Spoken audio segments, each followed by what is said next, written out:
네, 오늘 마켓 전략 시간에는 중국 얘기를 좀 하겠습니다. 미중 갈등이 심해지면서 중국의 경기 침체 우려, 그다음에 뭐 부동산 관련 얘기도 많이 나왔고요. 중국을 어떻게 봐야 되느냐, 뭐 직접 투자하시는 분들도 계실 테고 또는 중국 관련주에 투자하는 분들도 계시고 그래서 중국에 대한 시황 또는 전망이 굉장히 뭐 투자에 있어서는 굉장히 중요하다 이렇게 말씀을 드릴 수가 있는데요. 오늘 홍록기 키움증권 글로벌 리서치 센터 애널리스트 모시고 같이 얘기를 좀 나누겠습니다. 어서 오십시오. 네, 안녕하세요. 최근에 이제 부동산 때문에 중국 네. 시장에 대한 우려감이 커지다가 얼마 전에 나온 또 경제 지표를 보니까 네. 경제 지표는 또 괜찮게 나오고 그래서 좀 혼란스럽긴 합니다. 중국 시장 현재 상황을 좀 판단해 주시죠. 네, 일단 최근에 중국에 대한 위기론들이 부각되는 원인들을 살펴보면은 네네. 소비 부진, 부동산 위험, 그리고 뭐 디플레이션 압력 이렇게 정리를 할 수 있을 것 같습니다. 그런데 이제 각 문제의 핵심 원인들을 살펴보면은 일단 이번에는 부동산 불확실성에도 불구하고 네. 소비는 회복할 수 있지 않을까 생각을 했었었고요. 음. 그리고 이야기를 해주신 것처럼 8월에도 지표들이 부동산을 제외하고는 소비 중심으로 이제 모두 다 잘 나왔던 흐름들도 조금 이런 것들을 반영하고 있지 않나 생각을 하고 있습니다. 왜냐하면 이번에는 그렇기 때문에 저는 이제 중국 증시 바닥론에 대해서는 보다 조금 무게를 두는 게 맞지 않나 생각을 하고 있고요. 특히 뭐 일각에서는 부양책에 대한 언급도 많이 해주고 있습니다만은 네네. 저는 이런 부양 기조 자체보다도 수요가 돌아오고 있다는 거에 조금 중점을 두고 있습니다. 왜냐하면 소비가 그동안 안 좋았던 원인들을 생각해 보면은 2020년도부터 제로 코로나가 계속 유지가 되어 왔었고 네. 이런 부분들이 이제 가계 체력의 이제 둔화로 이어져 왔었습니다. 근데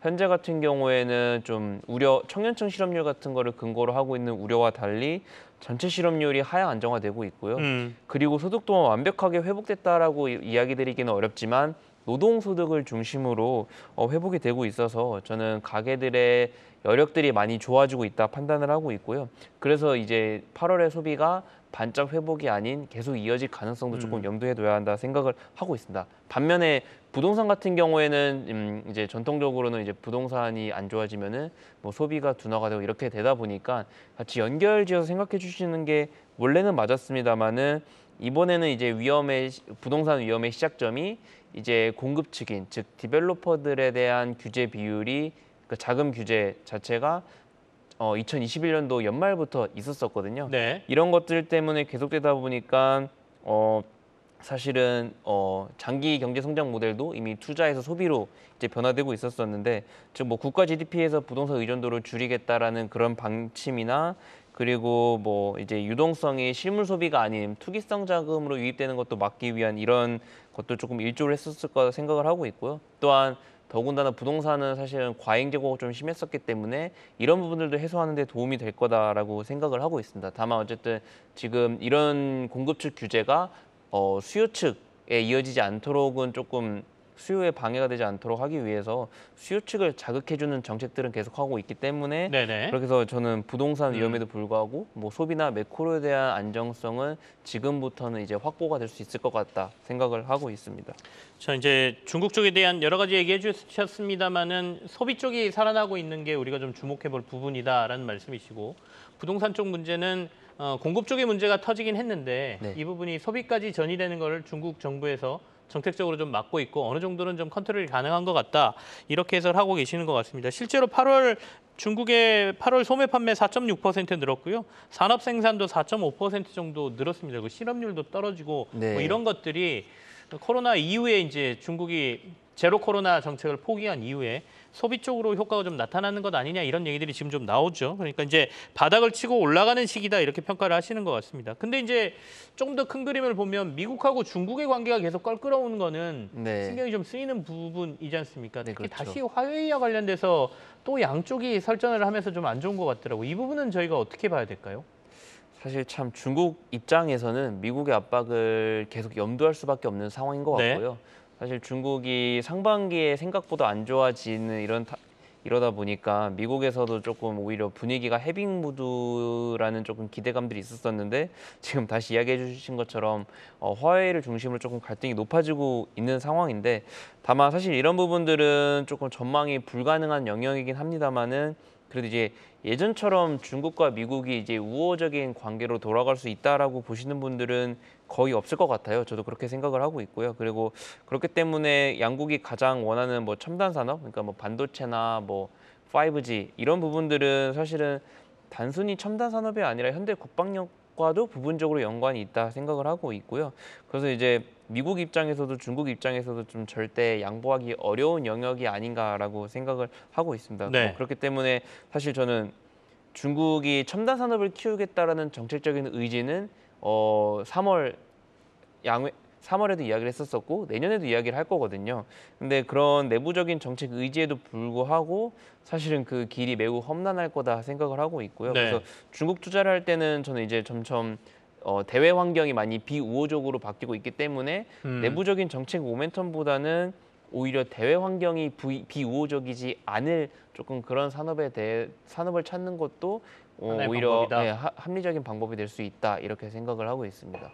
자, 이제 국내에서 중국을 투자하는 방법이 직접적인 것과 약간 간접적인 것 이렇게 두 가지로 나눌 수 있을 것 같아요. 직접적이라고 하면 중국 시장에 직접 투자하시는 분들이죠. 네네. 해외 증시 투자도 있고 뭐 펀드를 통한 투자도 있고 뭐 ETF 같은 게 있을 수 있고요. 네네. 간접 투자라면 중국과 관련된 우리나라 주식에 이제 투자하시는 분들이라고 네. 보이는데 첫 번째 약간 직접 투자하시는 분들, 그러니까 중국 시장에 직접 투자하시는 분들은 아까 이제 바닥일 수 있다라고 말씀하셨으니까 네. 지금 그러면 수익률 마이너스이실 텐데 네. 조금 이렇게 투자를 늘려야 되는 상황인가요? 어떻게 보세요?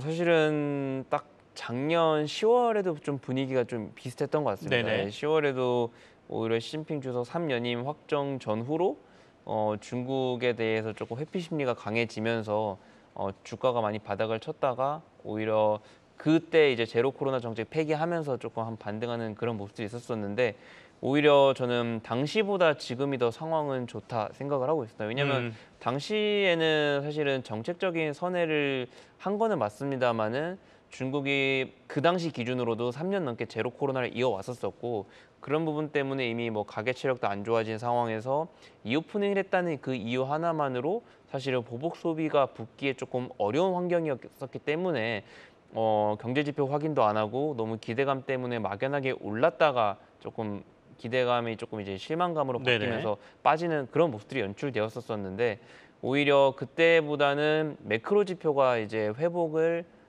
그러니까 매크로 지표 회복세가 받쳐준다라는 관점에서는 오히려 연말 연초보다는 증시 랠리가 뭐 상승 여력은 조금 더 두고 봐야겠습니다만은 조금 더 안정성 있게 네네네. 올라가지 않을까 음. 조금 이렇게 보고 있습니다. 자, 그럼 국내 그 중국 관련주들. 네. 아까는 이제 중국 내수 소비와 관련된 주식들은 좀 눈여겨볼 만하다라고 말씀하셨으니까 네네. 대부분 소비주하고 관련이 있지 않습니까? 그러면 네네. 중국 관련주들은 괜찮을까요? 사실 중국 소비 관련주들에 대해서는 다 전반적으로는 괜찮을 거다 개인적으로 생각을 하고 있고요. 여기에서 소비라는 게 이제 단순히 이제 중국의 수요 자체가 좀 돌아온다라는 걸 이야기를 드리고 싶은 내용은 사실은 이제 가계 체력이 워낙 약했던 만큼의 리오프닝 국면이 어쨌든 상반기부터 이어지곤 있었었는데 네네. 그 국면에도 사실은 회복이 요원했던 품목들이 있거든요. 뭐 예를 들면은 필수 소비재야 3년 동안 괜찮았다고 하지만 그 상반기에 뭐 화장품이나 이런 부분들이 부분적으로 좋았었지만 그걸 제외하고 중국 소매 판매 지표들을 보면은 뭐 가전제품이나 IT 기기들은 전혀 회복세가 거의 확인되지 못했었거든요. 근데 이번 같은 경우에는 사실은 뭐 실업률도 안정되고 있고 소득도 부분적으로 올라오고 있는 것들을 본다면은 오히려 가격대가 높았던 그런 경기 소비재들, 뭐 가전이나 IT 통신기기들도 중국에서는 오히려 수요가 회복이 될 수 있다 판단을 네네. 하고 있고요. 그런 지표들이 8월 소매 판매 지표에서도 좀 확인되었었기 때문에 조금 이런 부분들을 사실은 보면 좋지 않을까 생각을 하고 있습니다. 다만 좀 이런 부분들이 중국 그런 관련 기업들을 보더라도 네. 아직 완벽하게 뭐 수요 회복 시그널을 완벽하게 주고 있지는 않기 때문에 조금 매크로 관점에서의 투자 아이디어라고 조금 생각해 주시면 될 것 같고요. 그리고 또한 그것뿐만이 아니라 중국에서는 뭐 탑다운이나 바텀업 종합적으로 봤을 때는 사실 플랫폼 역시 다시 주목해 볼 만하다 생각을 하고 있습니다. 사실 환율이나 금리가 연초에 생각보다 빠르게 불안해지면서 그 연초에 리오프닝 랠리에서도 플랫폼 중점적으로 되어 있는 네네. 항생테크 이런 증시들이 조금 빨리 트레이딩에서 조금 탈락하는 그런 모습들을 보였었거든요. 근데 사실 금리나 환율이 반영하는 게 여러 개가 있습니다만은 뭐 작년 같은 경우에는 시진핑 주석의 조금 정치적인 불확실성을 반영을 했을 거고 그리고 그럴 수 있겠지만 이번에는 뭐 대외 금리 차도 중국이 실제 금리 기준으로 그렇게 심한 편이 아니거든요. 네. 그런 것들을 보면은 연초의 부담들을 그 2분기에 경기 부담을 많이 반영했다 생각을 하고 있고요. 오히려 앞에 이야기 드렸던 것처럼 경기 회복이 된다면은 금리 환율 불안도 바로 안정될 수 있다라고 보고 그렇게 된다면은 사실 플랫폼 기업들은 이제 펀더멘털도 좋아지고 있기 때문에 네네. 주목할 만하다 생각을 하고 있습니다. 알겠습니다. 도리어 필수 소비재만 너무 보지 말고 그거보다는 약간은 가격대가 높은 IT 제품군 또는 중 플랫폼 기업도 투자할 만하다. 지금 시기는 그런 것 같다라는 의견까지 저희가 확인했습니다. 홍록기 키움증권 글로벌 리서치 센터 애널리스트와 함께했습니다. 감사합니다. 네, 감사합니다.